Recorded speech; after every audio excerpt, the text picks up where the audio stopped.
Welcome to Movie Baiters with the Farx Brothers. I'm Kyle. I'm Kirk. And today we just saw Here. We're not in Man Cave Studio. We are watching Back to the Future Part 3 silently in the background because Kirk has seen Back to the Future Part 1. Back to the Future Part 2, Forrest Gump, but not Back to the Future Part 3. You want to talk about this, Kirk? The reason I didn't watch it because I heard it was as good as 1 or 2, so just avoided it. In what way? Like you didn't have any more information than just you heard it was bad? Yeah, I don't know. I don't want to. I could enjoy watching a bad movie, but I don't want to go out of my way to watch a bad movie. You know what I'm saying? I don't know. It depends on if I'm trying to understand a full topic or if I'm into it to begin with. Like, I was excited to see Here because I like Robert Zemeckis. I wasn't as jazzed about Tom Hanks and Robin Wright, no longer Penn. She used to be Robin Wright Penn, but now she's Robin Wright. Oh, I didn't know she was married. She was married to Sean Penn for a while. She was Robin Wright Penn. Oh. That was before House of Cards. Did you watch House of Cards with Kevin Spacey? Yeah, I saw it. I didn't see the last season, though, after they took him out. When she becomes president? Yeah, It's I great. didn't see it. Is it? I don't know. No, I heard... she kills somebody in the Oval Office at the end. It's kind of lame. What did you know going into this movie? I knew it was based off a book, right? A comic book. Oh, a comic book. It said graphic novel. How we even talked about it in the theater? Oh, I didn't notice that, no. Okay. Yeah, all I knew was that was a book, and the camera stays still in one spot the whole time. And it covers eons, practically, because it shows times when dinosaurs were roaming around, like to start at the very beginning. And this is a debate podcast. This is not a review podcast. Would you recommend someone see this movie, Kirk? Yeah, probably not in the theaters. I mean, maybe if it's streaming. I could see having this movie on in the background all the time at your house, just playing in the background, because it would make it's like a screensaver movie. Wow, that's how you describe Here? Screensaver Robert movie? Zemeckis is Here. How familiar are you with Robert Zemeckis' other work beyond Forrest Gump? Not familiar at all. Okay, you didn't see Welcome to Marwin? Is that the one with Steve Carell? Yes, we're doing good podcasting. Yeah. No, The one I where haven't he's seen got it. little folks, or what do you call it? Taxidermy Miniatures? animals? Or is it No, that's Dinner for Schmucks. Yeah, Dinner for Schmucks. This one's the one where he Paul makes Rudd. miniatures. And then he gets beat up, right, by a bunch of... Some hoodlums beat him Yeah. up. That movie didn't do well. This movie's not going to do well. Here? You don't think so? No, Here by Robert Zemeckis, starring Tom Hanks and Robin Wright and Paul Bentley, who I thought did a great job. Yes, Jarvis was great in the movie. Jarvis was great, and the lady from Yellowstone was great. This is a real, the one who was the mom, Rose. Oh, okay. Rose was, I think her name is Kelly Riley. Mm-hmm. And I've watched some Yellowstone, not all Yellowstone, but I know she's on Yellowstone. And God bless Yellowstone, Montana. Kevin Costner's not in that movie, that TV show anymore, right? Correct. Kevin Costner gave up on Yellowstone because he wanted to go make Horizon, which I still am. I've started it like 2 or 3 times. I'm 10 minutes in. Wow. Max, have you Every time? No, I don't start from the beginning every time. I start from where I left off. And good for Kevin Costner, but not like something I can get myself jazzed up to watch a 3-hour cowboy movie. I own Wyatt Earp from Kevin Costner, and I watched it and I enjoyed it somewhat. What about it takes you out of the movie? Is it just not interesting? Knowing that it's not over, it's the first part of a 4-part story. How do you feel about the de-aging, given that the 2 main actors are not playing the age they are in real life most of the movie? I think the de-aging worked for the most part. It's just the mouth that I felt like it was kind of weird. We got the mouth wrong? Yeah, because it looks kind of plasticky. What do you think about it? How do you feel about AI being used instead of practical effects or other things that... Was AI used for this movie? Yes, to do the CGI. Because Bob Zemeckis likes to be on the cutting edge of movie special effects. I guess this would be VFX because it's not in camera, it's created in a computer. Special effects would be if it were created in real life or during productions, how I understand the difference between SFX and VFX. I mean, I don't know how de-aging works in special effects. They So I did it don't in know. Beowulf. Yeah, and that was pretty uncanny.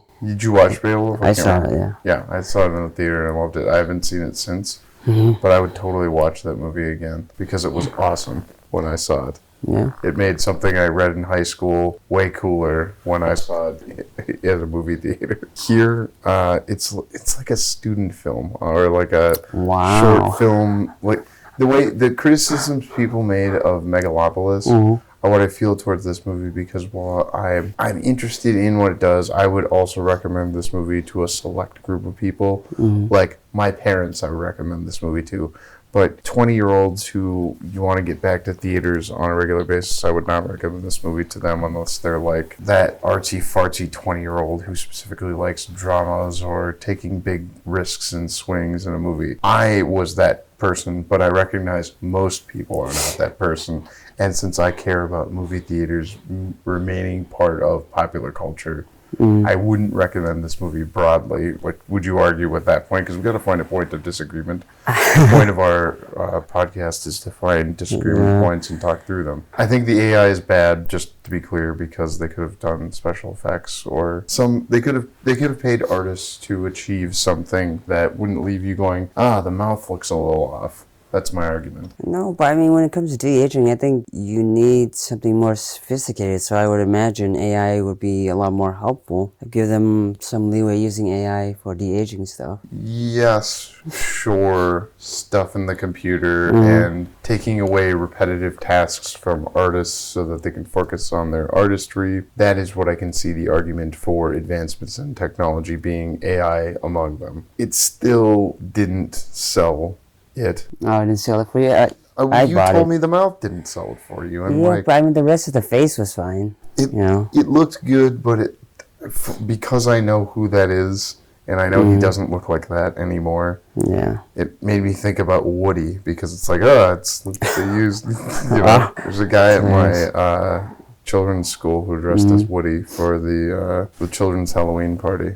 Oh, nice. Yeah, I'm deeply competitive about whether or not my children think Woody or Batman is a cooler dad costume. Probably Batman. Yeah, I think Woody. If you could be Batman, be Batman. I got a Hulk costume. I haven't told the children yet. Why haven't you told them? Well, because I got it on clearance for after Halloween, and I very much enjoy getting the clearance Halloween costumes. No, it's smart. Maybe, I don't know. We watched The Nightmare Before Christmas.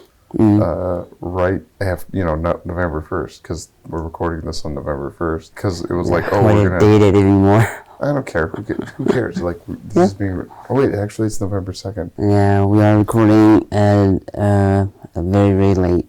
Yes, we're recording after midnight, therefore it's the next day. I didn't love this movie. You didn't love this movie? No, like I would recommend it to my parents because the nostalgia of it, I think, would touch people. It touched me, but I didn't. I think you have to be rooting for the exercise of the camera not moving the whole time, which I knew going in.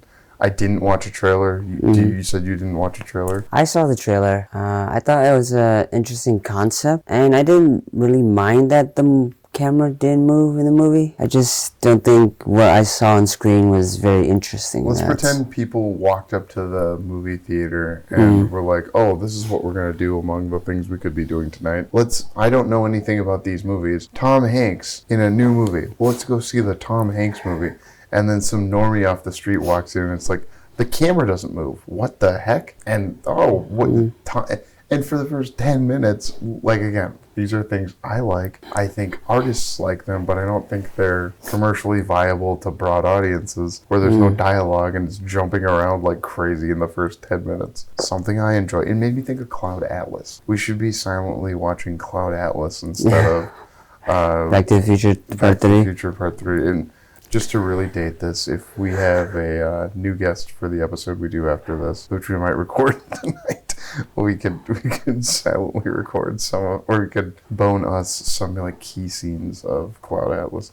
I know we should be talking about the movie here. How did you feel about the performances, even with the digital makeup? I like the performances. I thought they were good. My complaint is like there wasn't that much of a through line. Well, it's how the house affected the family. It was kind of like This Is Us, which is my favorite thing to reference.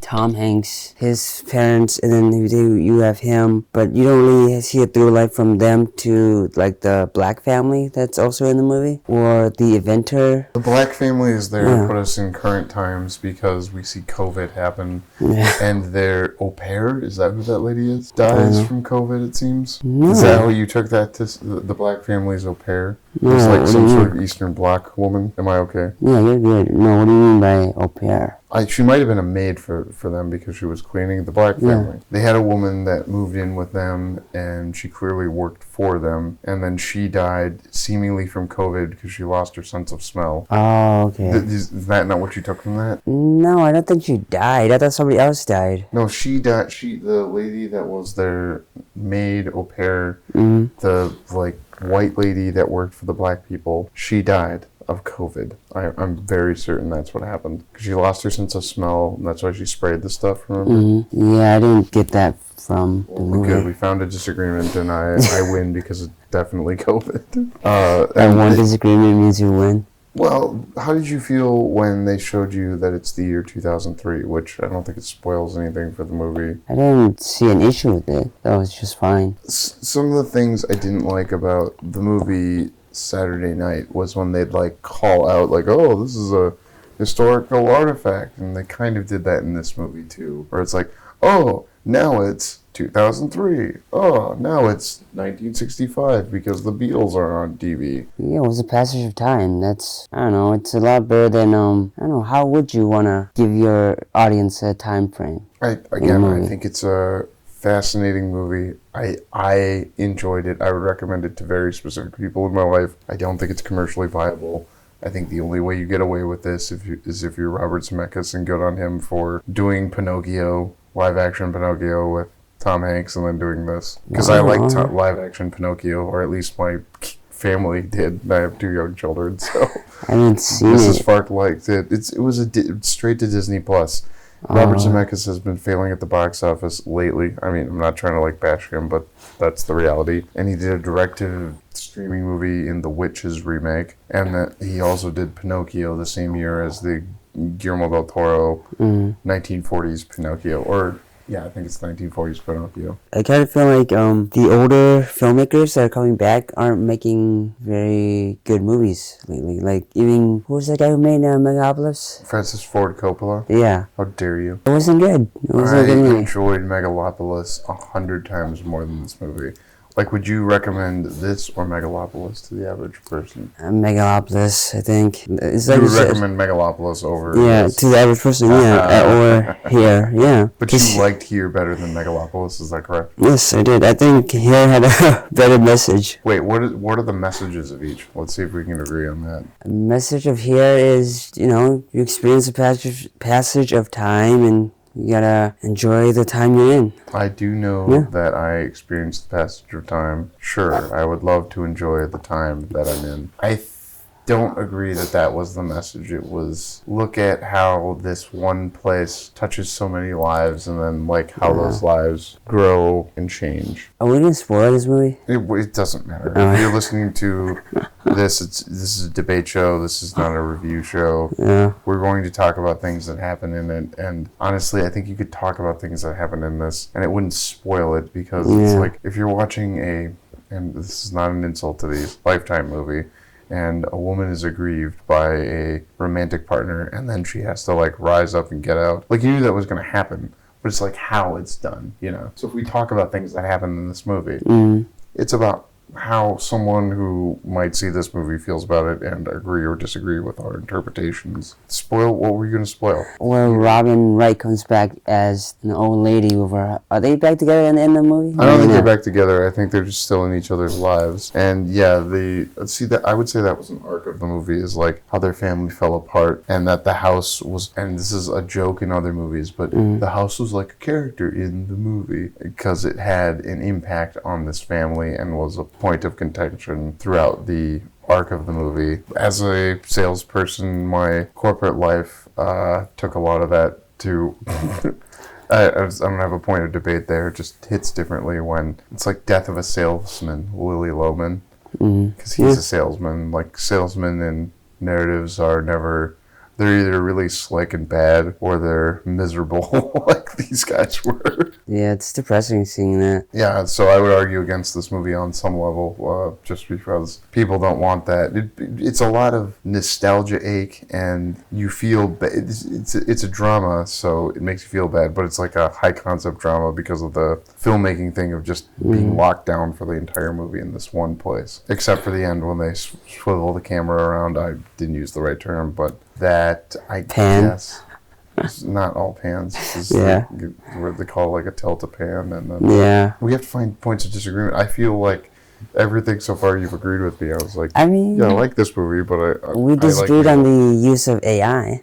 That's what we disagreed on. I think they could have gotten more artists. Yeah, but I don't think it would have looked as good if someone manually did it. Is there a manual way to de-age people? Or practical, I should say. No, practical, I guess it is just digital makeup, because I recently read something about this is a established part of different actor contracts at that level when you're in the A-list, you know? They're already doing it. This movie just abused it for storytelling purpose. That's what I would estimate. Wow, you go as far as calling it abusing it? I'm not saying abusing. It's just like they emphasize something that's already being done, and they're pushing the technology to its limits for the sake of telling a unique story. I'm sure who's ever developing this technology is going, we're going to lose money on Robert Zemeckis' latest movie, but just like getting traffic to our streaming service, what would you even get out of it? They're going to develop the technology he uses, maybe. I have no idea, but I don't know why they want to de-age stuff. Can't they just like hire young actors to play them? They don't have to be exactly. They actually do that on The Mandalorian, and then they digitally paint over them. So you're still getting to act as Luke Skywalker, but your face is being replaced. We watched Gemini Man's special features, my brother-in-law, my Mrs. Farx and I, and we were kind of marveling at looking at all the stunt people who were doing the stunts, and then they digitally paint Will Smith onto them. And since the premise of that movie is that Will Smith is fighting a, what do you call it? Younger Will Smith. And they're already doing all that painting. So this Gemini Man and Here are kind of in the same boat. Wow, in terms of de-aging? But I prefer Gemini Man. So, like, kind of my problem with this movie is there are so many other movies I would tell people to check out instead of... Have you seen Gemini Man? I have not seen Gemini Man, no. We should just watch Gemini Man and do a bonus, because it's... So ridiculous. I loved it. I remember seeing it just the one time, and then I watched this one action scene over and over for it on the motorcycles when he's fighting, when he first runs into younger self and is fighting.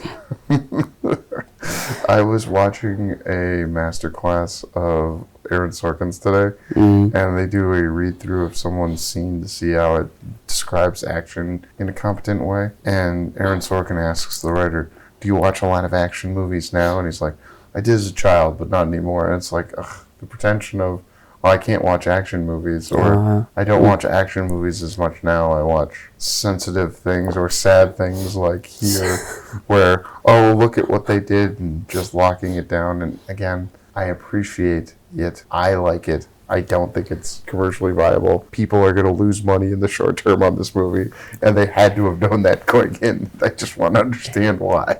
Yeah, I mean, every movie is a gamble these days, I think. I heard the statistic that 3% of independently financed movies go into the black. 3%. Oh, wow. So 97% lose money. Damn. But would you take those odds to get your movie made? Yeah, I'd probably still take those odds. You'd probably still take those. Because we're filmmakers, upper Midwest filmmakers, yeah. I like that we're hitting all the points. What points? The points that we, are upper Midwest filmmakers. Oh, this is a show where we intentionally try to disagree. We're in my living room, and this couch is kind of like... It's a little cold. I mean, because outside in the man cave, it's a little bit colder. Yeah, it's 40 degrees. We could have made it work. Yeah, you want to sit out there in the cold? I would like to do a movie like Here in the man cave. That's just the entire year, and then like part of the movie is just time-lapsing the 6 months of cold where the electronics get moved out, but the couch remains and just gets cold. Probably gets spiders building up inside of it. Well, how long would each section be? Like I have a no minute idea. each? I just came up with it while talking about the man cave and thinking about this movie Here, which I'm here to discuss. But I don't know. I really liked the supporting actors. I'm a big family person, so I liked that it was all centered around that. I also think, what's the movie? You're not gonna know. Thanks. Sorry, it's Brad Pitt, Jessica Chastain, and it's this one director who only makes movies like every 10 years or something like that. Yeah, you're right. I wouldn't know. Yeah, tell me desperately why you like this movie and why I'm wrong, and I'll look up the movie I'm thinking of. Why you're wrong? Well, how much time do you have? I'm here now. I just like Here because it tells a simple story about people's lives and trying to appreciate the time. Maybe I'm giving the movie too much credit. This is the time that you're given, and these are the moments for us to see. These are the moments. Sorry. Yeah, and I thought, remember all my life. what was the movie? Sorry, they should have played that song. Terrence Malick, by the way, was who I was thinking of. And Tree of Life was the Brad Pitt movie. I saw it. You saw? Oh, God. Yeah. So you know how they show the passage of time in that movie? Yeah, a little bit, but see, I don't know if you use it well in Tree of Life though. Passage of time. You prefer Here to what you recall of Tree of Life? Yeah. Which I haven't seen. I'm not a big Terrence Malick fan. I'm not. It's not a diss. I just haven't consumed all of his oeuvre. And why did you watch Tree of Life? I'm curious about that. I don't know. I just put it on one day. It's like, oh yeah, I'll check out Tree of Life, see how it goes. Back to the Future Part 3. You avoid it. Yeah, I avoided it.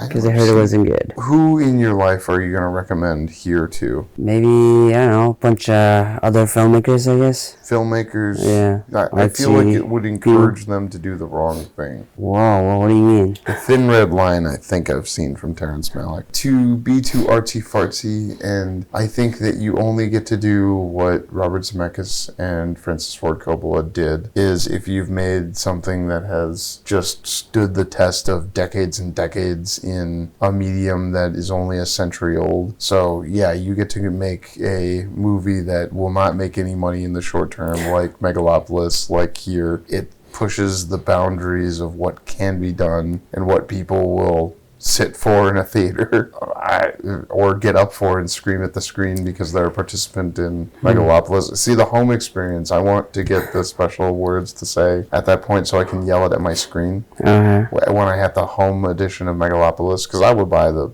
Blu-ray of that. I will not own the disc of Here.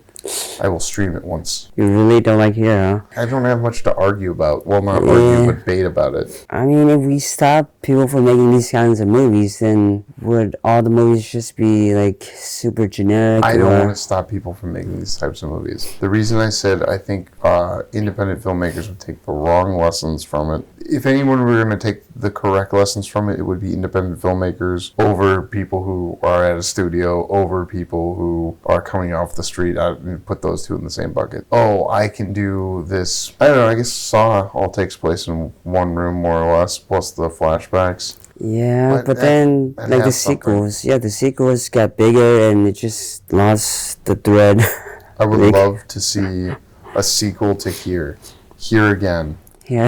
And it's a different colonial progeny's neighbor's property. Because that was what that was. It was Benjamin Franklin's son's neighbor when they built up a suburb or whatever around. Did you like all the flashbacks to Ben Franklin times and when they showed Ben Franklin? Not really. I don't think it added that much to the story. Okay, so I'll concede my point that they didn't really have a through line. I'll give you that. I also understand the Native American stuff. I thought that seemed like a odd choice, I think. Well, you're against Native Americans? No, I'm not against them. I'm just saying, why are they in this particular movie? To succeed and accomplish to show show that the land was theirs before it was somebody else's. It Uh, was almost like a land acknowledgement within the text of the movie, because the land was theirs before it was the Tom Hanks parents, the Paul Bettany families. well, I would like to see like family like in the future, since we saw so much of the past. There could have been more stuff. Even if like I don't know, the city gets bigger or the house gets remodeled. The house did get remodeled. They moved the couch around. Yeah. And I was pumped for when the couch got broken up. Oh, okay, so the Native American, I'll bait you on why the Native Americans are there. It's for when the geological study folks come and they find the necklace of the woman who had the baby, who was the so it all ties together. It's like that meme of Charlie from It's Always Sunny with the board. The board. Yeah, birds aren't real, just so we're clear. Again, all of this intellectually was pleasing to me. I just am curious to see how hard this bombs at the box office. Wow. Because it's probably cost tens of millions of dollars to make.